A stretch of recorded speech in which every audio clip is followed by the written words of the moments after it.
Donc est-ce qu'on peut essayer de voir comment tu peux nous faire toucher du doigt cette différence entre là où se trouvent les enseignements du yoga par rapport à là où on a voulu nous dire que il se trouvait dans l'interprétation occidentale. Je crois que du point de vue de l'enseignement de yoga, c'est extrêmement clair que sa fonction, faut pas avoir peur des mots en fait, que sa fonction à cet enseignement, c'est de permettre à un être humain qui d'ordinaire est préoccupé par sa vie d'être humain, de lui permettre de voir les choses. Et en conséquence de ça, si tu veux, animé du désir de voir les choses, ben, il y a quelque chose qui est incontournable, c'est de se désintéresser de soi. Parce que ce qui m'empêche de voir, c'est mon regard à moi teinté de mes problèmes, de mes vouloirs, de mes expériences, de mes mémoires. En tant qu'être humain, je suis impacté, je porte une empreinte de ce qui m'est arrivé vis-à-vis des gens de la tribu voisine, qui sont des êtres humains comme moi. Mais de mon point de vue d'être humain, les êtres humains de la tribu voisine sont comme ceci, comme cela, en fonction de ce qui m'est arrivé avec eux, voire en fonction de ce qui est arrivé à ma tribu vis-à-vis de la tribu voisine. Donc on a toute une histoire, et il y a des teintes et des empreintes, des mémoires qui sont là, et qui font que quand je vois un Zoulou-Goulou de la tribu d'à côté, j'ai peur ou ça me rend agressif, ou au contraire je considère que c'est un ami. C'est totalement absurde. Oui, tu vois. Donc cette capacité à savoir ce qui est bon pour moi et qui est vital, heureusement que je sais ce qui est bon pour moi, heureusement que je sais quoi manger sans m'empoisonner, heureusement que je sais qui sont mes amis et mes ennemis. Ça fait partie de ma vie d'humain, ça. Est-ce que c'est pas une... Attends, et paradoxalement, bah, c'est ça qui m'empêche de voir. De voir ce qu'est vraiment le Zoulou-Goulou de la tribu d'à côté. Tu vois, pour être extrêmement trivial. Donc l'enseignement de yoga n'y va pas par quatre chemins. Il nous désigne ce que je viens de t'exposer, de mille façons différentes. Quand c'est les Upanishads anciennes, c'est pas d'une seule façon, déjà de plusieurs. Quand c'est les Brahma Sutras plus tard, c'est d'une autre façon. Quand c'est les Yoga Sutras, c'est d'une autre façon encore. Mais toutes ces façons sont similaires. Elles se résument comme je viens de te le faire. Point barre. Mais moi j'ai l'impression que aujourd'hui un être humain il saurait même pas ce qui est bon pour lui. Pour la simple et bonne Oui. raison que déjà si tu prends la nourriture en exemple, je vois autour de moi des êtres humains qui ont l'air de penser que ce qu'ils mangent est bon pour eux alors que de mon point de vue ça l'est absolument pas. Oui, mais c'est sur le même schéma de connaissance et d'ignorance. Lorsque je désire manger de la glace à la fraise en lieu et place des mûres, des cerises et des fraises, les vraies, eh ben, mon discernement, mon sens du discernement est supplanté par une forme d'atavisme, si tu veux, une forme de conditionnement, qui fait que mon corps et mon cerveau notamment, la science le sait, a besoin de sucre, d'un apport de sucre tous les jours, et que ce besoin vital de sucre peut être tout à fait satisfait par la glace à la fraise, et ça va bien comme ça. Si dans mon monde la glace à la fraise est plus accessible que les vraies fraises ou les mûres ou les cerises, ça va le faire comme ça, et mon corps va même devenir accro au sucre de synthèse, issu en général de la canne ou de la betterave, tu vois. Donc, lorsque le plus profond de mon être instinctif et cosmique a besoin de sucre pour vivre, Eh ben, si les mémoires dont je suis porteur, qui consciemment savent qu'il faut manger des fruits, mais inconsciemment savent que le sucre de synthèse, ça le fait, bah, je vais avoir envie de glace à la fraise. Et c'est pas un raisonnement idiot, c'est un raisonnement plutôt intelligent, mais qui est tordu. C'est tordu, alors le sucre de synthèse à autre dose va me rendre malade, là où les fructoses ne feront que me rendre plus vigoureux. Bon, ben c'est comme ça avec tout. Et alors on peut dire aussi donc qu'avec le yoga, finalement, il y aurait eu une forme de yoga qui ressemblerait plus à de la glace à la fraise, qui a commencé à être enseignée, alors que les enseignements tels qu'ils étaient fraises et framboises, très peu de gens finalement les connaissent et les enseignent. Oui, parce qu'il y a un paradoxe dans le phénomène de connaissance, c'est que connaître et ignorer, les deux fonctionnent sur les mêmes principes. L'être humain qui connaît et qui ignore, qui voit et qui ne voit pas, fonctionne de la même façon, dans les deux cas.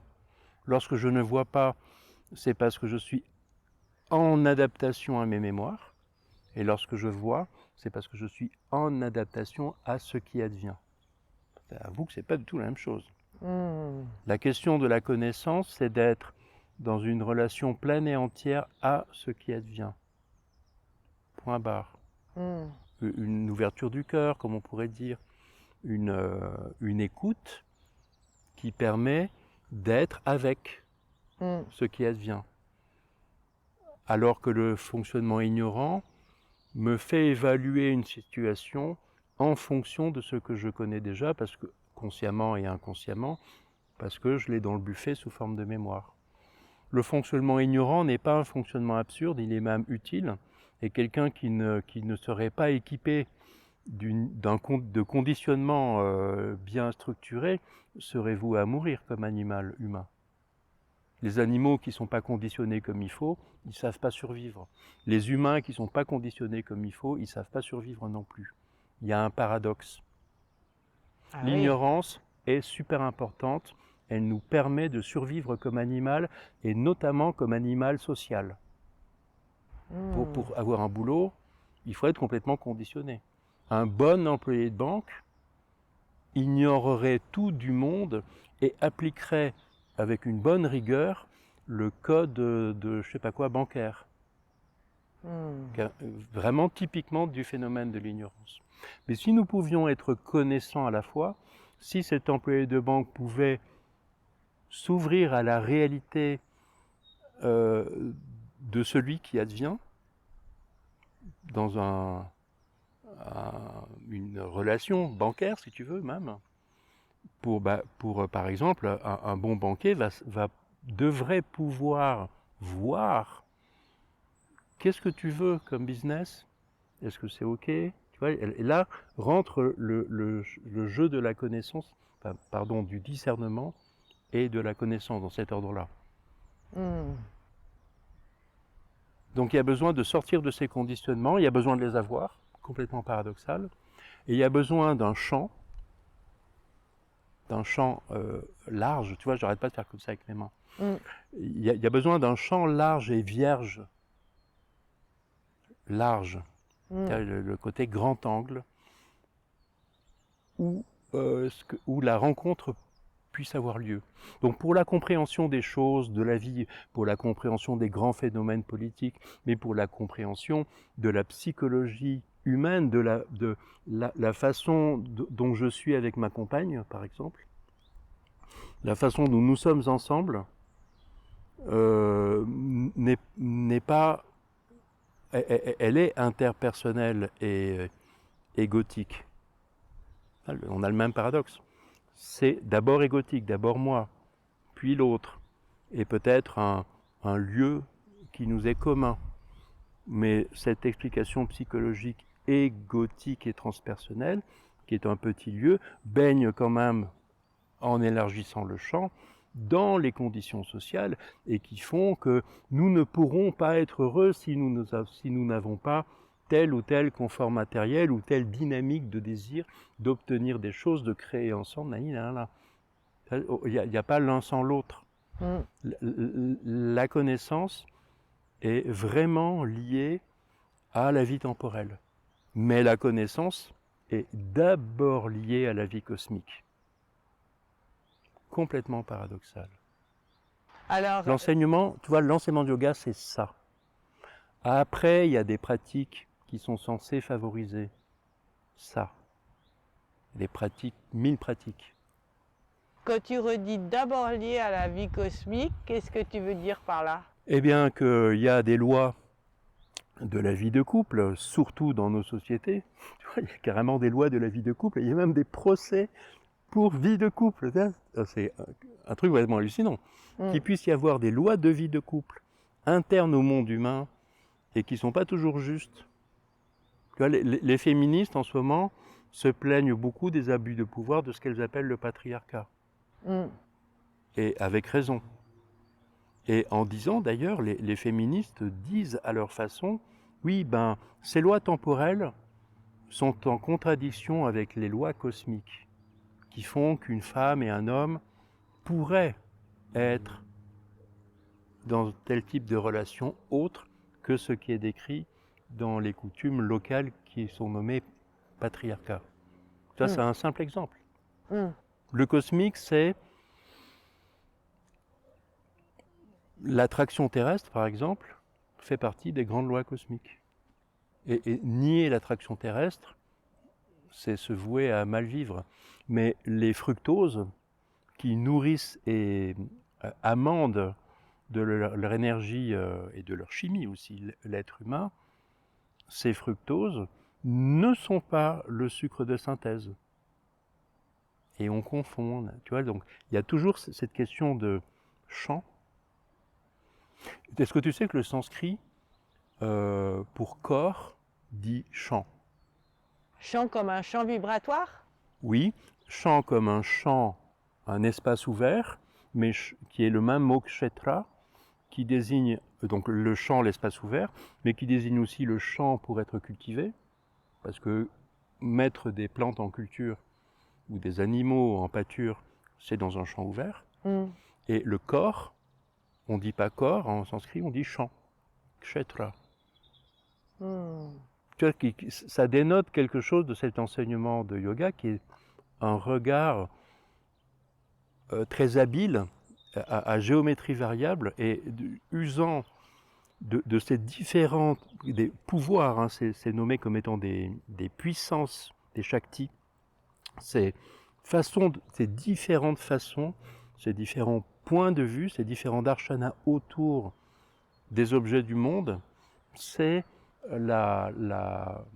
comment dire, les principaux moyens que nous donne l'enseignement. Changer de point de vue, faire le tour des choses, discerner, répéter la relation dans la durée répétée, tourner autour, comme les danseurs et les musiciens répètent afin de connaître la chose.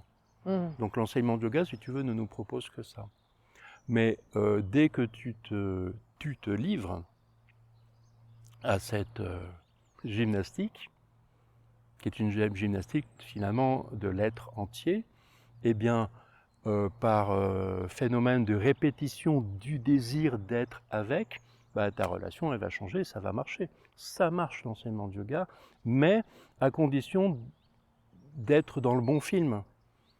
Si mon film c'est d'acquérir pour moi-même des super pouvoirs qui me feraient être un meilleur amant ou un meilleur commercial ou un meilleur employé de banque plus performant, bon, ça va marcher aussi, mais au regard de la connaissance, ça ne va pas marcher. Pourquoi? Mais parce que la connaissance n'est un objet autre qui est d'être en relation pleine et entière à, entre guillemets, dans un espace ouvert.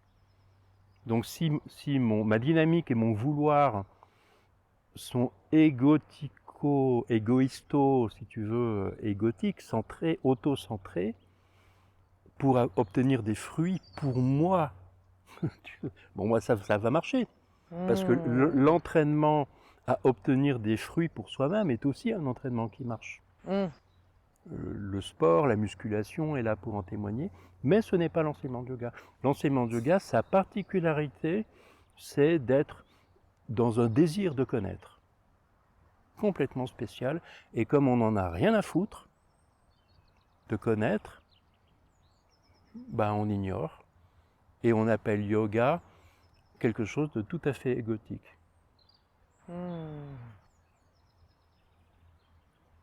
Connaître, il y a cette idée de naître, d'être aussi vierge que l'enfant qui naît à chaque fois que tu découvres quelque chose en fait. Oui, le jeu de mots dans la langue des oiseaux en français, Il fonctionne. oui, c'est très sympa. Ouais. C'est comme si à chaque fois tu naissais. Jnana en sanskrit, ça pourrait parler de ça un peu. Et jnana, ça serait la connaissance? Jna, c'est la connaissance. Ouais. Jnana, c'est connaître. Enfin, c'est le contraire. Jna, c'est le fait de connaître, le verbe, enfin le modus, enfin l'acte. Et jnana, c'est principe général de connaissance. Mais on entend dans les sonorités que jnana, ainsi quoi. Il y a ainsi connaître, connaissance. Et donc, comment Ça ramène sur l'être. Oui. Le français et le sanskrit ramènent sur l'être. Sur l'être, ouais. Et comment est-ce Pas sur l'avoir. On pourrait expliquer que le règne animal, le règne végétal, le règne minéral, ils n'ont pas eu besoin de faire de yoga pour être en prise comme ça avec ce qu'ils voient et connaître, alors que le règne humain, avec sa dimension de plus grande liberté, de libre arbitre et tout ça, s'est retrouvé à avoir perdu ou à devoir travailler pour acquérir cette capacité de connaître et de voir les choses telles qu'elles sont dans une forme de réalité qui ne serait pas le rêve dans lequel on est. J'aime bien l'idée que l'être humain n'est pas fini. L'être humain naît du verbe naître, pas fini, et que donc nous avons un champ des possibles important. D'accord. Non, mais c'est une blague, hein. Mais il y a quelque chose. Ça... Tu vois, quand tu vois un chevreau qui est là avec ses poils et qui très vite se dresse sur ses pattes, tu vois bien qu'un nouveau-né, un bébé humain, est incapable d'une telle prouesse. Il est beaucoup moins déterminé, l'être humain est beaucoup moins déterminé que la plupart des animaux. Et donc il y a un champ important, y compris pour devenir inhumain au final. Oui. Parce que tu remarqueras que la langue n'a pas prévu de dire que certains chevaux sont inchevaux. Oui. Oui. Alors que des êtres humains inhumains, on se lancerait bien cette insulte entre Zoulougoulou et homme véritable. Et l'autre, c'est toujours le Zoulougoulou. Et je me nomme, moi et ma tribu, les hommes véritables. Les hommes. Chez les peuples indigènes, l'appellation qu'ils se sont donnée, c'est toujours ça. Toujours l'homme véritable et l'autre, c'est le Zoulougoulou ou le métèque, comme on disait au 19e siècle. Bon, bah c'est comme ça.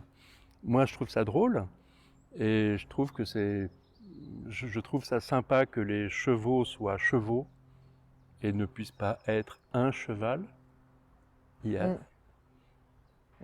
que l'être humain, si. L'être humain est menacé de par son vaste champ à pouvoir déraper. Bon, c'est chouette. Et du coup, d'ailleurs, dans la société occidentale, étant donné qu'on a rangé l'être humain dans le règne animal, on voit que de facto, on a jeté un mauvais sort à cet être humain dans cette civilisation. C'est le même paradoxe qu'entre conditionnement connaissance, l'être humain est un animal, biologiquement, c'est une évidence. Et pourtant, il y a une sorte de cas particulier vis-à-vis de quoi? De la connaissance. Cet enseignement de yoga est pile poil de plein pied dans le sujet existentiel de l'être humain. Pile poil. On ne peut pas faire philosophiquement plus cash, simple. Et c'est pas marrant, l'enseignement de yoga n'amuse pas les personnes qui aiment disserter parce que c'est radical. C'est dans les moyens, on n'a pas parlé des moyens, dans les moyens traditionnels typiques de l'enseignement de yoga, à la puberté, on te sort du groupe humain et on te colle dans une grotte. 1 an, 2 ans, 3 ans. Coupé du monde humain, en lien à la terre, à l'espace intermédiaire, au ciel, avec ce drôle d'œil de feu du soleil. Tu vois, on te met en rapport avec d'abord ça afin de le connaître, et un enseignement oral est donné à l'étudiant pendant cette période. Donc il y a une période d'isolement général dans laquelle on vient pluguer un enseignement qui pourrait, s'il était erroné, être un conditionnement de plus d'ailleurs, et s'il était juste, c'est-à-dire donnant le désir de connaître. Un enseignement juste, en fait, du point de vue de l'enseignement de yoga, c'est juste qu'il donne le désir de connaître. Jusqu'à quand ça se passait encore comme ça et où? Ça se passe tout le temps comme ça. En fait, ça se passe comme ça dans le monde chrétien. Les ermitages du monde chrétien en témoignent.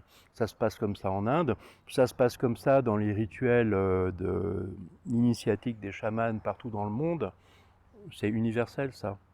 Mais l'enseignement de yoga a cette particularité d'être attelé au sanskrit, donc à une langue particulière du rituel védico-chamanique et de la transmission. Un double aspect. Le sanskrit, c'est d'abord la langue du rituel parfait, puis c'est devenu la langue de la transmission du fait qu'elle est parfaite, soi-disant. Moi, je trouve qu'elle l'est. Elle n'est pas parfaite dans le sens où elle est mieux que les autres, elle est parfaite dans le sens où sa fonction est clairement définie et respectée. On ne dit pas en sanskrit ouais, vas-y bro, passe-moi le beurre. Tu vois, c'est cette façon très dans le jet de parler, c'est une langue sacrée, donc on ne le fait pas. Donc elle va garder ses fonctions.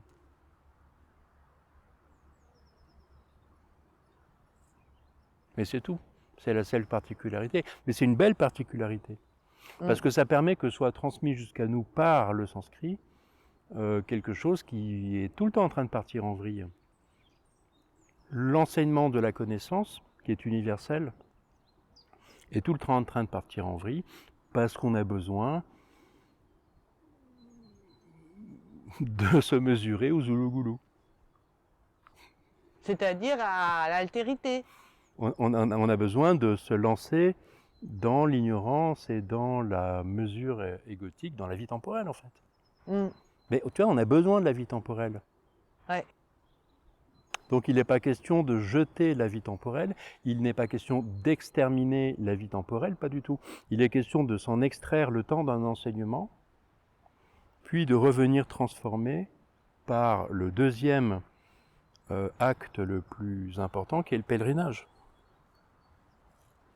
Ça, dans le yoga, c'était un acte fondamental, le pèlerinage? Ouais, le deuxième. Le deuxième. 3-4 ans dans une grotte à recevoir un enseignement, puis le Tamil Nadu, les sources du Gange à pied, en slip, avec un bol à la main pour qu'on te donne pitance. Si tu chantes bien, sinon tu meurs. C'est radical. Si tu chantes bien, c'est-à-dire si tu es beau, si tu chantes bien, on te remplit ton bol, et sinon on ne te le remplit pas. Donc tu vois, c'est le contraire de l'ermitage et de la retraite, c'est que tout à coup il va falloir sociabiliser, et bien, sinon tu meurs de faim, bouffé par des bestioles sur le bord de la route ou par des brigands ou quoi ou qu'est-ce. Qui fait encore ça en Inde? À l'heure actuelle, je ne sais pas. Mm. Mais en tout cas, ce que je raconte est vivant en Inde. Mm. Ce que je raconte est vivant. Le fait de le raconter comme je le raconte est vivant. Mm. Après ça, ce que chacun fait, je ne sais pas. Mm.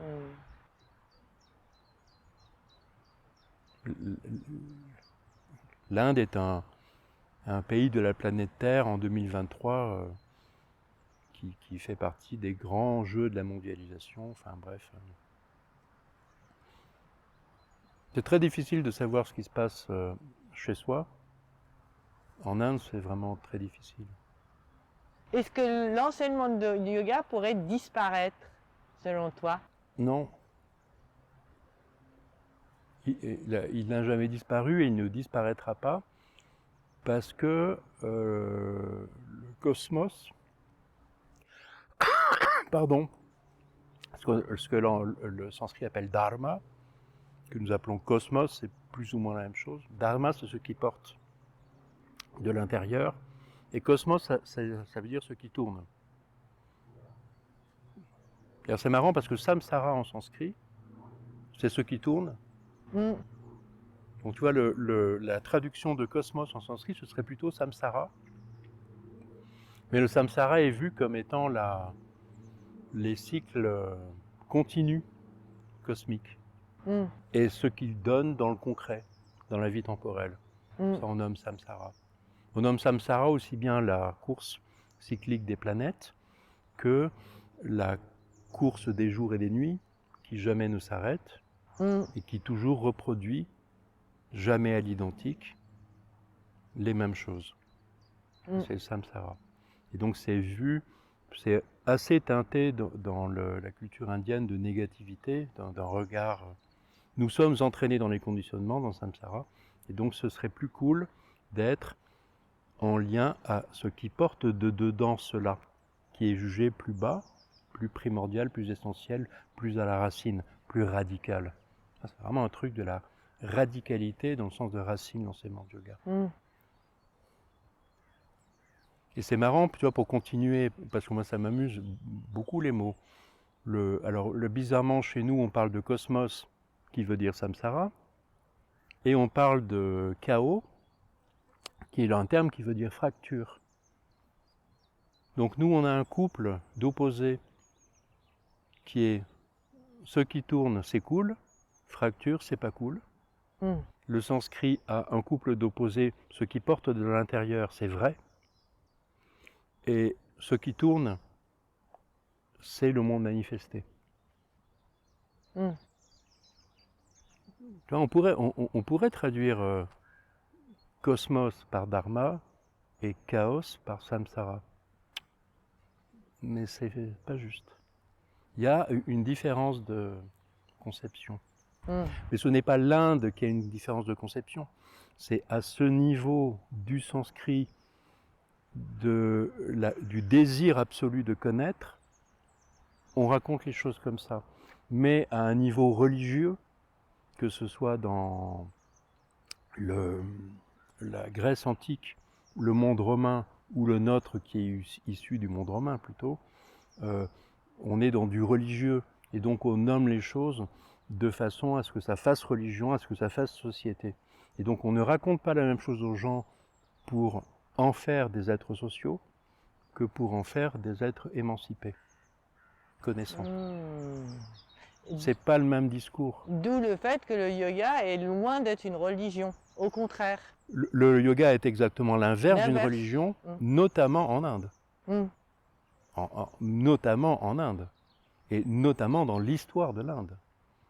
L'enseignement du yoga enseigne exactement le contraire des religions indiennes à plein de niveaux, tout en utilisant les mêmes décors, les mêmes images. Oui, ce qui sème un peu le trouble quand on le regarde peut-être en surface. Oui, mais pour ça, il suffit que... Alors tu vois, on boucle notre boucle.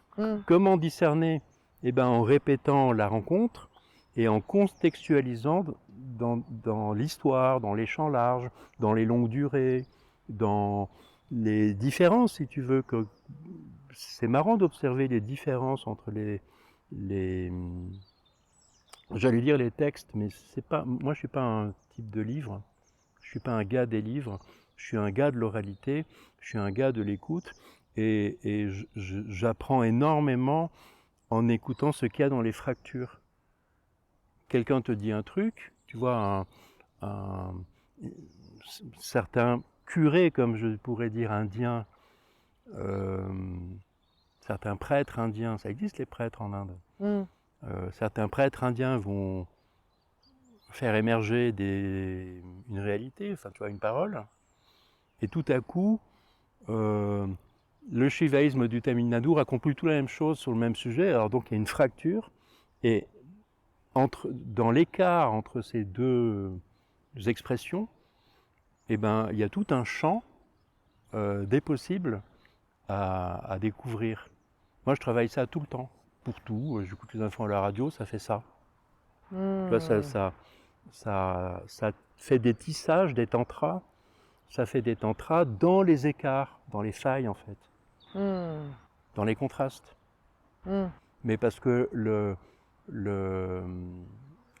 nos sens, nos 5 sens et le moi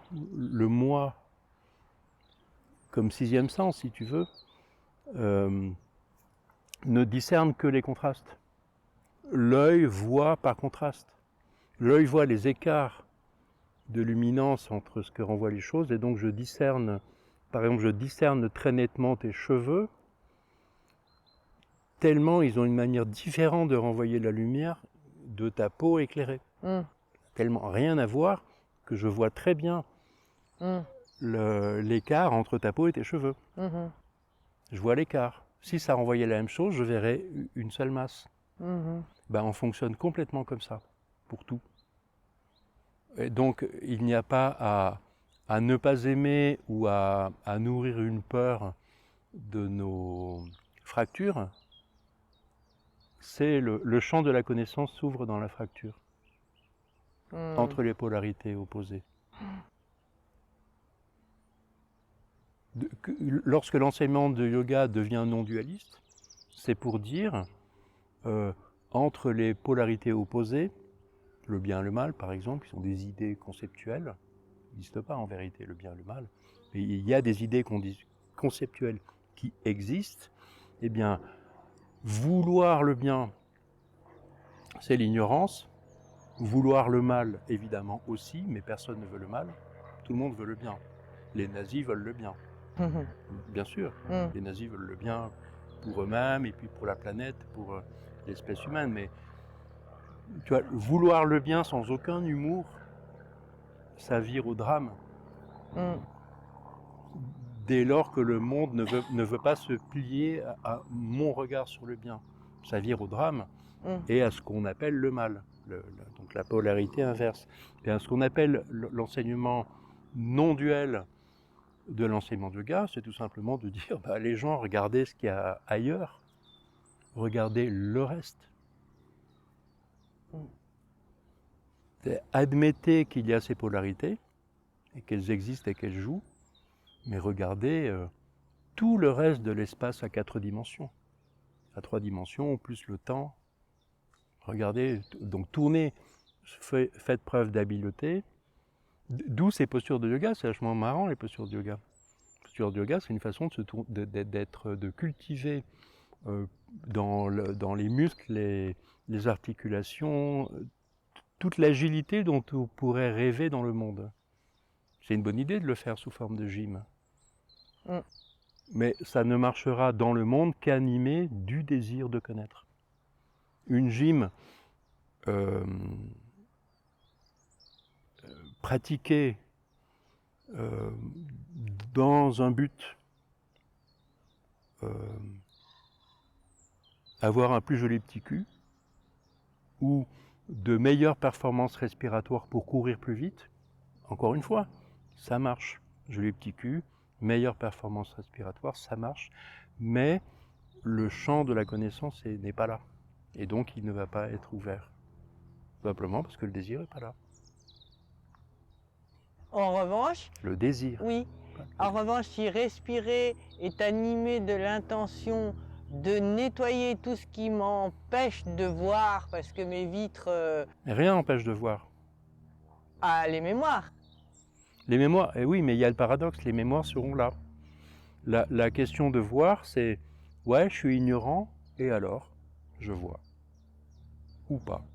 En général, je ne vois pas, sauf à des moments de lucidité, qu'on appelle samadhi, où le temps d'un claquement de doigts, il y a cette fameuse relation pleine et entière advient en pleine ignorance, pour moi. Je suis ignorant, avant tout.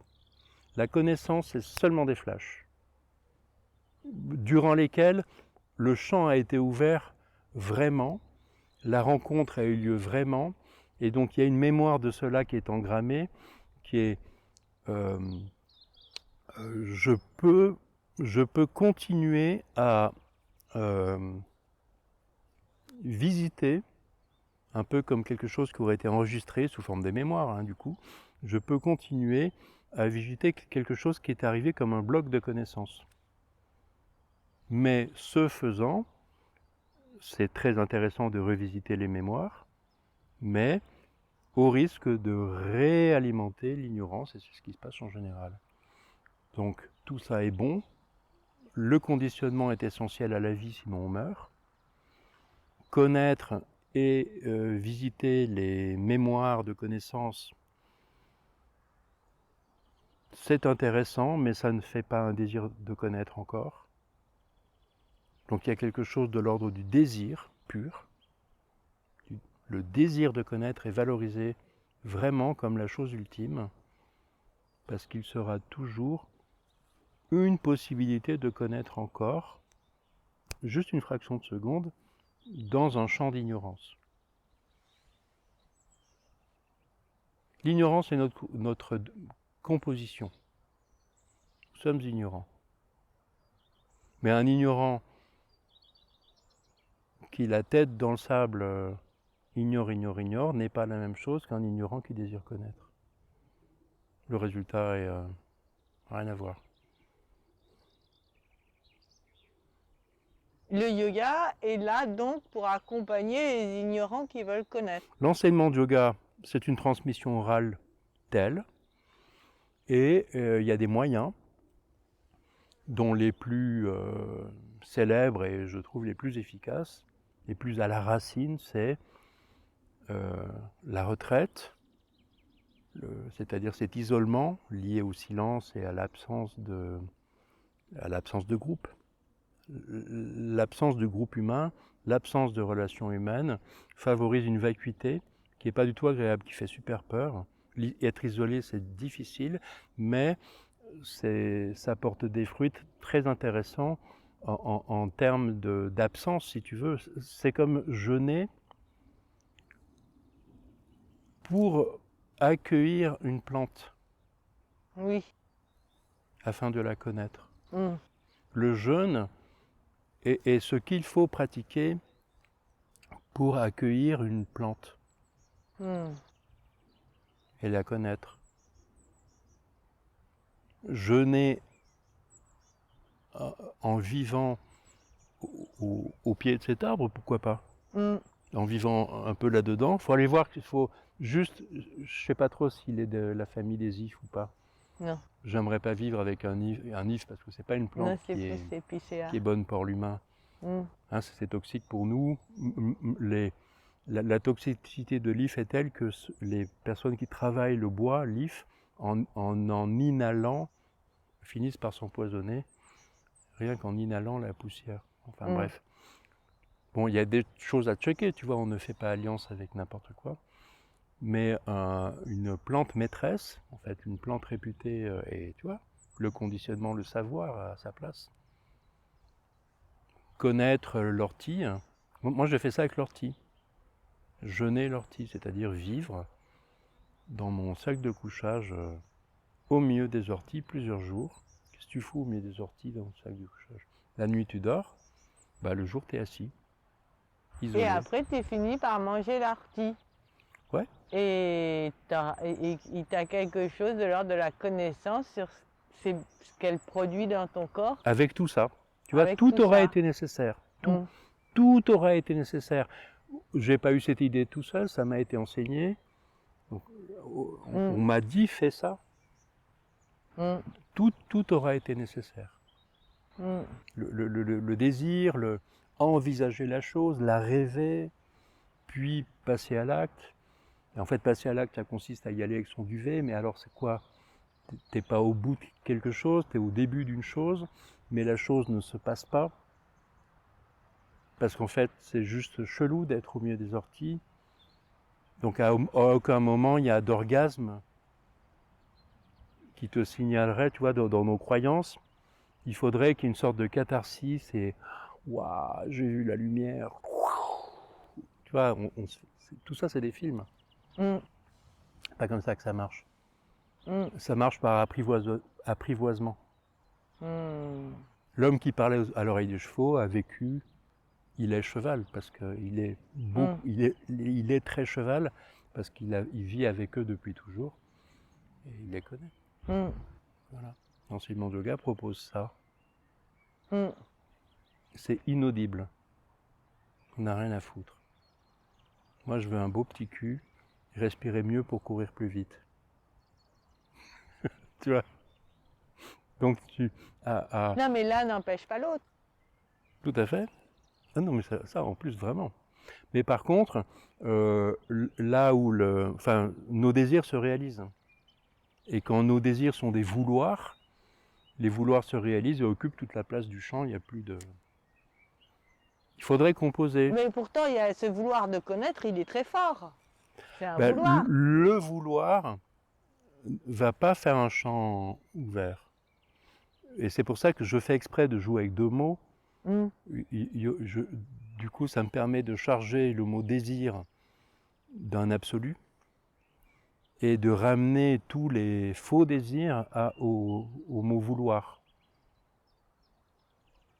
Qu'est-ce que ce serait un faux désir? Quelque chose qui n'est pas essentiel à l'humain? Quelque chose qui n'est pas de l'ordre du désir de connaître. Le désir de connaître est sans objet, sans résultat. Et c'est ce qui marche le mieux. En termes de connaissance, le simple désir de connaître détaché de toute attente, c'est le plus efficace. Mm. Mais une efficacité dégagée de toute attente, poum, encore un paradoxe. Mm. Le terme efficacité que je viens d'utiliser n'a rien à voir avec le désir. Mm. Poum, paradoxe. Donc les anciens sont passés maîtres dans l'histoire, enfin dans l'art de transmettre ça oralement et dans les actes. Mais encore une fois, les moyens les plus efficaces et incontournables, c'est la retraite, l'isolement, avec enseignement oral, comme la plante qui est consommée dans un jeûne, puis, donc ça c'est transformation, puis transformer, tu vois, ce n'est pas épuré, la personne n'est pas pure, elle est, on pourrait dire reset. Reset, oui. Oui, c'est Moi, c'est ce que revenir à la j'utilise racine. Mm. C'est plus juste. Mm. Mais ça suffit pas. Encore faut-il ainsi transformer, ainsi resetter, trouver sa place dans le monde.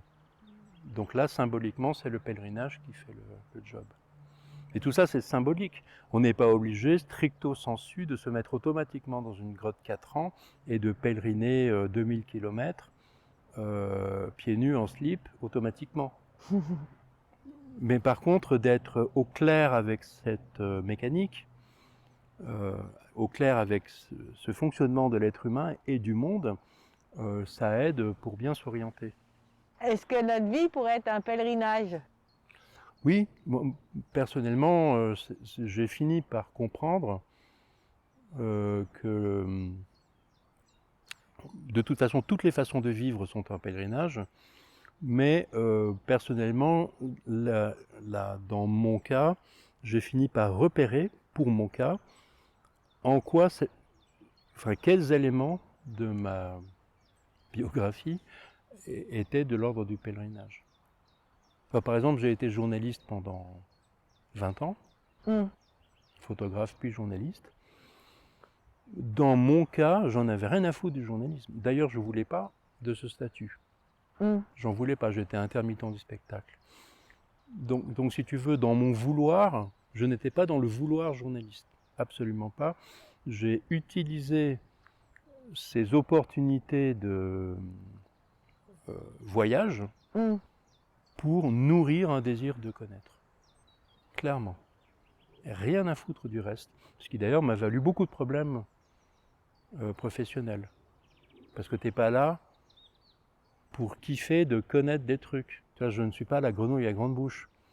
En fait, si, je suis la grenouille à grande bouche qui aime bien connaître les autres animaux, mais journaliste, c'est une fonction dans la société. Les journalistes sont employés d'industriels qui veulent des résultats. Ils veulent des employés, ils ne veulent pas des poètes, tu vois. Le journalisme et la poésie, ça n'a rien à voir. C'est le contraire. Moi, je me croyais, tu vois, et c'est ça qui est intéressant. Je me croyais poète en étant journaliste, et j'ai pas super bien compris que je ne répondais pas à la demande, et que donc ça allait me poser des problèmes professionnels. Tu étais un poète en pèlerinage. Je me croyais. Et en fait, qu'est-ce que le yoga t'a montré? L'enseignement de yoga que j'ai fini par recevoir de façon un peu bien bordée plus tard, m'a montré ce genre de phénomène sur, tu vois, sur ma propre expérience. Mais ça vaut pour le regard que tu peux porter sur n'importe quelle autre expérience de quelqu'un d'autre, du moment que tu peux y reconnaître quelque chose que tu connais.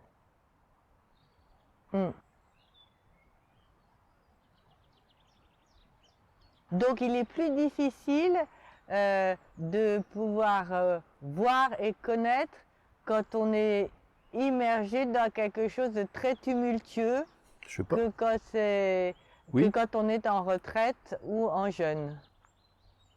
Oui, j'ai compris le fonctionnement de la presse mieux après avoir quitté cette profession. Ce tumulte-là.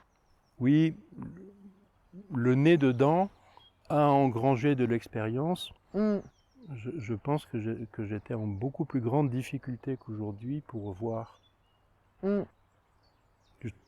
Justement, par vouloir, tu as des contraintes professionnelles, donc tu es tout le temps en train de te battre avec des trucs, ton emploi du temps est rempli, ton espace mental est rempli, tout ça est rempli, il n'y a pas d'espace pour la rencontre.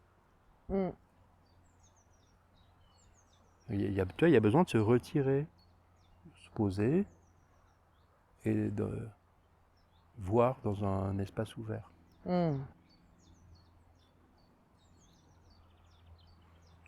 Là, il y a quelque chose d'égotique qui est intéressant, c'est de se démonter égotiquement.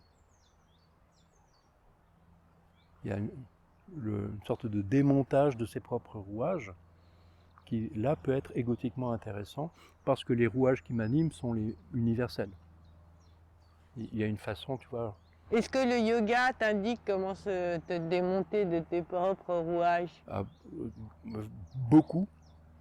L'enseignement de yoga dresse une cartographie extrêmement radicale et précise de l'être humain en termes de sens, d'organes d'action, toutes ces histoires qui sont passées au 19e siècle, enfin fin 19e, début 20e.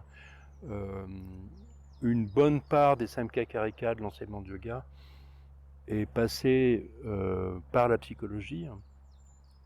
Donc toutes ces histoires, ces concepts d'ego, de mental et de...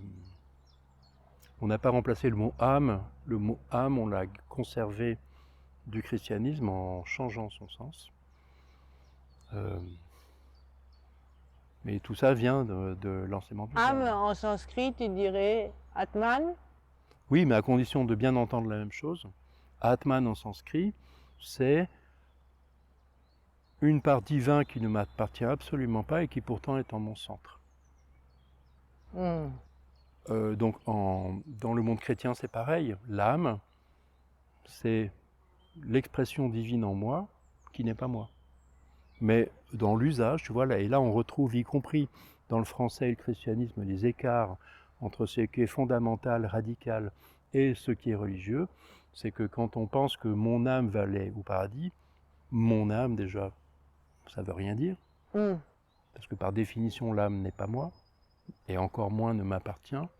Mais quand on dit mon âme ou ton âme va aller au paradis, en fait, pouf, on vient de basculer sur moi. Mm. Mais l'âme ne va pas aller au paradis, l'âme est au paradis. L'âme est tout le temps au paradis. Mm. L'âme ou Atman en sanskrit, c'est bien le divin qui donne cette possibilité universelle de relation. Mm. Comment tu différencierais âme et esprit en sanskrit? C'est pareil, je vais remettre sur le français. Qu'est-ce que tu entends par esprit en français? Mais c'est déjà pas clair en français. Ah, c'est pas clair du tout en français. Mm. Donc comment voir quelque chose qui n'est pas clair Et tu vois, vouloir traduire du français au sanskrit, c'est une très mauvaise idée. aussi. Une perte de temps. Mm. Mm. La proposition, y compris pour les Indiens qui ont des langues maternelles, des patois aussi, le passage au sanskrit, c'est de faire table rase Moi, dans d'un langage l'esprit, pour en adopter un autre. dans l'esprit, j'entendrais peut-être le souffle de vie. Oui, mais l'enseignement de yoga passe pas par là. Passe pas par là. Non, l'enseignement de yoga passe, pour faire très caricatural, rapide et simple, par 25 tattvas, 25 éléments, Mm. qui sont extrêmement simples. Enfin, 23 éléments, parce que les 2 éléments supplémentaires, c'est ce qu'on appelle purusha, c'est-à-dire une êtreté, purement êtreté et non active, purusha, alliée à prakriti, L'énergie, pure puissance. puissance. Et l'alliance de ces 2 éléments, qui sont au-delà, leur alliance fait apparaître le monde. Et après, le monde apparaissant, bon, je te passe vraiment, c'est assez long à faire, parce que justement, il faut ouvrir des boîtes. Et je fais très très très très court, mais disons que apparaît d'abord cet Atman, qui ferait donc un tattva de plus, mais apparaît de cet Atman apparaît la Bouddhi, l'intelligence, du plus intérieur vers l'extérieur. L'ego se forme, c'est des mémoires du monde entier et de mon expérience. Des mémoires innées et acquises. Qu'ils ont donné quel nom en sanskrit? Ahamkara, Ahamkara. ce qui me fait agir. Mm. Donc plus vers l'extérieur. Donc à l'intérieur, il y a l'intelligence, la Bouddhi, pour faire seulement 23. Mm. Il y a l'intelligence qui est divine, elle ne m'appartient pas, cette intelligence. Mais autour de cette intelligence gravite, c'est vraiment le terme, hein, un terme cosmique, enfin, de planète, quoi. Gravite des mémoires de l'humanité tout entière et fruit de mes actes. Donc le nouveau-né a déjà les mémoires de son ascendance. Et dans son ascendance, j'ai des dinosaures, j'ai plein de trucs dans l'ascendance. Tu vois, donc le nouveau-né déjà maxi équipé en termes de mémoire. Et ça s'appelle Ahamkara, ce qui me fait agir. Et autour, il y a un champ, qui est le champ mental. Et on dit de ce champ mental qu'il est aussi une indriya, c'est-à-dire un organe complètement paradoxal. Ce point-là, mes étudiants souvent mettent plusieurs années à Et comment on l'appelle ce champ mental? Manas. Manas, qui est un organe donc. C'est à la fois un champ et un organe. Mais ce qui se comprend assez bien parce que les organes de perception permettent de percevoir, ce mental permet de percevoir. Les organes de perception est ce qui permet à l'œil de voir. L'œil voit, l'œil organe de perception, voix, parce que moi rentre dans l'espace organique subtil manas, et moi dans manas va dans l'œil et voit. Moi vois à travers l'œil, utilisant l'organe espace mental. C'est très spécial à vraiment, mais c'est vraiment ce qui se passe. Mais ça, on met longtemps à bien capter le truc, si tu veux. Et donc là, ça, on en fait, peut ça fait l'apprendre 3. avec toi. Ouais. Tu peux nous, dans ce que tu fais comme cours en ligne, Oui. ça fait partie des choses. Ah bah que c'est tu le transmets. basique de l'enseignement de yoga, Mm. qui est dans les SMK Karika. Mm. C'est vraiment le basique. Mais c'est un basique qui ne suffit pas d'entendre l'enseignement, encore faut-il l'intégrer, c'est-à-dire voir, être au monde avec ces données-là. Donc pour aller très vite, tu vois, il y a 2 Purusha Prakriti qui sont au-delà. Il y a, qui ferait peut-être un esprit finalement. Il y a cette Buddhi, ce Ahamkara et ce Manas qui ensemble forment le bonhomme finalement, mais le bonhomme a aussi un corps. Donc le corps, c'est 5 organes d'action, 5 organes de connaissance, les 5 sens. Et en plus de ça, tu vois, il y a déjà, il en manque que 10 en fait, il y en a déjà 13. Mais les 10 suivants, ce sont des choses extérieures. C'est les 5 éléments, la terre, l'air, l'eau, le feu, l'espace, et 5 potentialités cosmiques et universelles d'essence, qu'on appelle Tanmatra. C'est pareil, pour capter qu'est-ce qui vient nous faire chier, entre guillemets, avec des Tanmatra, alors qu'on a déjà l'essence, ça fait comme une répétition, mais tout ça s'explique après ça. Mais tu vois, on te propose un début de compréhension de l'être humain à partir du minimum, comme en algèbre, on démonte des grands nombres en éléments premiers. Et après, nous sommes capables de toutes les combinaisons possibles à partir de ces 25 éléments. Ça marche bien. Et ça va faire rentrer dans la danse d'autres mots. Et très vite, on n'a plus 25 tattvas. Très vite, on en a 200. Des mots qui désignent des choses. Tu vois, si ça reste conceptuel, ça ne sert à rien. Il faut que derrière ces mots, il y ait des choses concrètes. Et c'est ça qui est pas du tout évident dans la transmission, enfin, dans l'apprentissage. Si c'est une théorie, ça ne sert à rien. C'est même contre-productif de s'embrouiller la tête avec des théories. Donc dans ta transmission orale, comment est-ce que tu vas éviter que ça soit théorique et que ça devienne apprentissage? Par répétition, détaché de toute attente. Nous allons répéter ensemble cela, le déployer pendant 6 mois. Mais ce ne sera pas le bout de l'histoire. Pendant ces 6 mois, c'est la responsabilité de chacun d'intégrer, de porter en soi ces éléments. Tu peux très bien venir à un enseignement, ça rentre par une oreille, ça ressort par l'autre, tu vois, ou alors conserver cet enseignement, le questionner, dire mais qu'est-ce que c'est que ce truc? Tu vois, pour moi, l'attitude essentielle, c'est la curiosité, de ne pas lâcher l'affaire. Qu'est-ce que c'est que ce délire de Purusha, Prakriti, Buddhi, Ahamkara et Manas?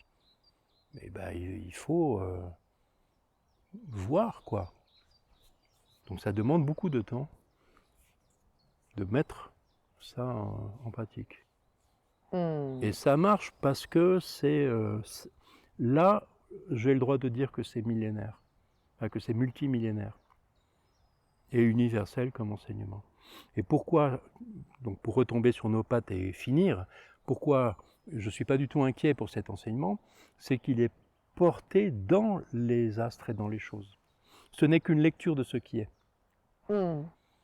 Donc tant qu'il y aura un monde, il y aura la possibilité qui le porte et qui le manifeste en tant que monde, il y aura la possibilité de se joindre yoga, pas je sais pas quoi, de se joindre à ce jeu cosmique. à cette danse cosmique. Hmm.